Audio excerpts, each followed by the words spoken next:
Hello అండి, అందరికీ నమస్తే. నేను ఈరోజు మిల్ మేకర్ వేసి వెజిటబుల్ బిర్యానీ చేస్తున్నాను.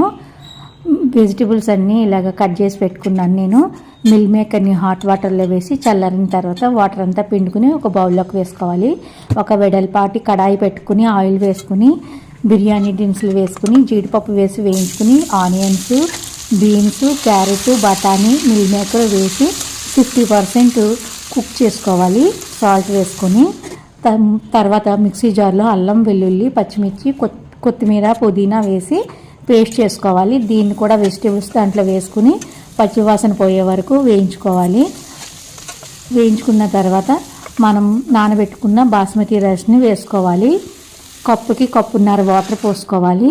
రుచికి సరిపడగా salt, 1 teaspoon biryani masala పొడి వేస్తున్నాను. వేసి బాగా కలిపి మీడియం ఫ్లేమ్ మీద మూత పెట్టి 15 నిమిషాలు ఉడికించాలి. రెడీ అయిపోయింది. ఎంతో టేస్టీగా ఉండే